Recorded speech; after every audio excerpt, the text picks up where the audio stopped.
నమస్తే. TDP senior నేత వ్యవసాయ శాఖ మంత్రి అచ్చెన్నాయుడు రాజకీయంగా మరుగున పడుతున్నారు అనే మాట వినిపిస్తోంది. అచ్చెన్నకు మంత్రి పదవి ఇవ్వడం వరకు ఓకే.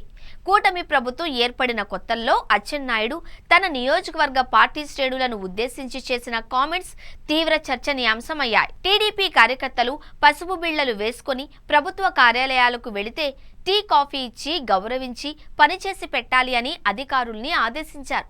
ఆ తర్వాత ఎందుకనో ఆయన పెద్దగా వార్తల్లో ఉండడం లేదు.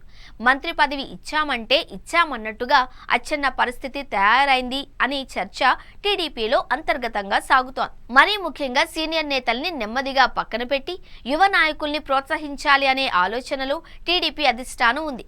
ఇందులో భాగంగా లోకేష్ టీం తయారవుతోంది. అచ్చెన్నకు లోకేష్ అంటే పెద్దగా మంచి అభిప్రాయం లేదు అనేది టీడీపీలో ఎవరిని అడిగినా చెబుతారు. ఈ విషయం లోకేష్ కు కూడా బాగా తెలుసు. అయితే వైసీపీ హయాంలో అచ్చెన్న జైలుకు వెళ్లారనే ఏకైక కారణంతో ఆయనపై చంద్రబాబుకు సానుభూతి ఉంది.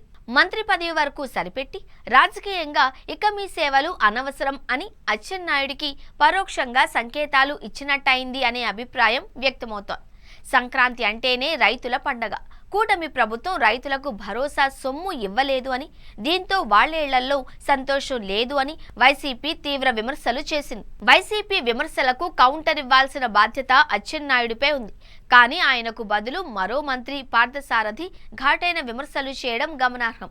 తనకు తగిన ప్రాధాన్యం ఇవ్వకపోవడంతో అచ్చెన్నాయుడు కూడా మనకెందుకులే అబ్బా అనే నిరుత్సాహంలో ఉన్నారు అని సమాచారం. రాజకీయాలలో తరం మారుతూ ఉన్నప్పుడు ఏ పార్టీలో అయినా ఇలాంటి పరిణామాలు సర్వసాధారణమే.